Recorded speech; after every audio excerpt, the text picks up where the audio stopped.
Welcome back, folks. Today we're going to be taking a look at my old Suretrac 6x12 trailer. This is a 2011-ish model.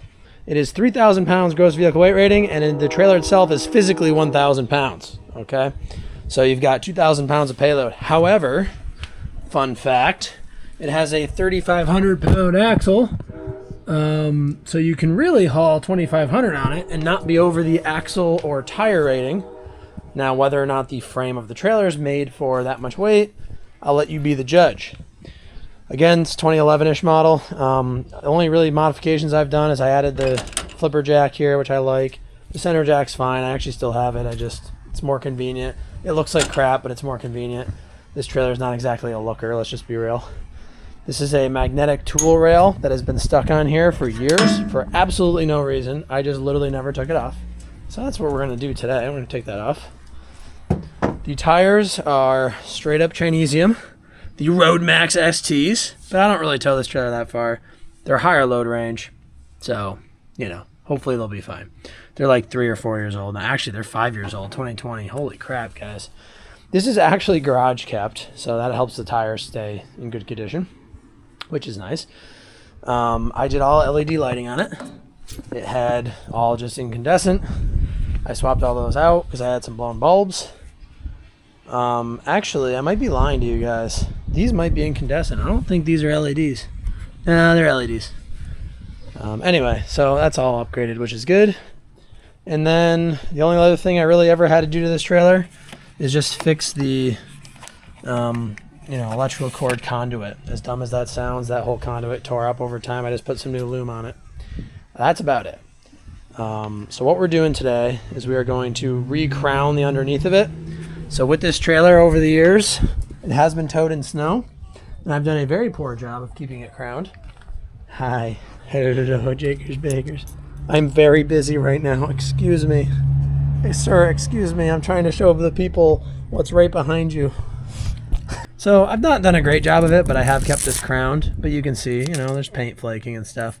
It is what it is. It's a 15 almost year old trailer. So what I'm going to do today is simply re-crown it and do nothing else because I don't really care that this is peeling, to be honest with you.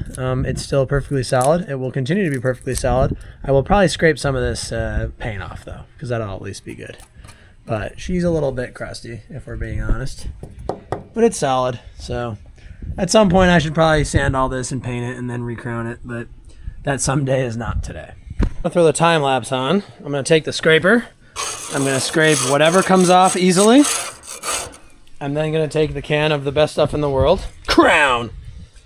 Spray the entire thing down. I'll put the time lapse on, and that'll be about the end of this video.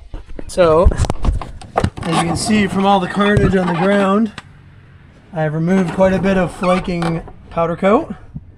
Now everybody is going to have the debate in the comments, and I encourage you to do so, of powder coat versus paint versus this brand's quality, that brand's quality. Well, here's what I can tell you from my experience.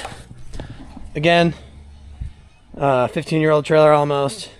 All of the top side that doesn't get absolutely lambasted by road debris and salt and everything else is in surprisingly good shape.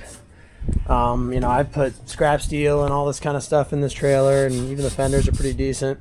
So I'm a big fan of the powder coat on this, even though I just scraped off a bunch of it on the bottom. Like, I get that, but I think it's really done more than good enough. And again, I haven't taken the best care of it for the 18th time. So draw your own conclusions. Do you have a 15-year-old trailer that has better paint on it that you've kind of beat up and used for a lot of different things? Let me know. I'm more than happy to get that brand next time, But this thing with some Krown on it is going to have plenty of life left in it, so I'm in no hurry to buy a new one. All right, so we are dialed with the Krown. Got this whole thing coated up nice. Hit a couple of top surfaces that were a little bit of rusty. Again, I'll give you an opportunity to tell me how I should repaint it. I don't care.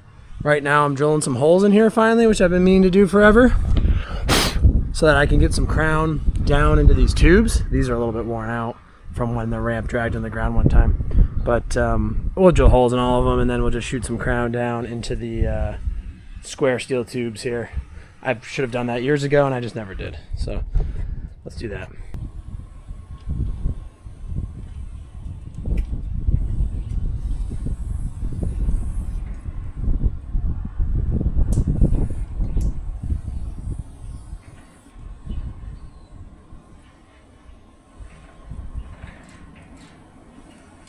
Good enough for the government. All right, guys, that's going to do it for this one.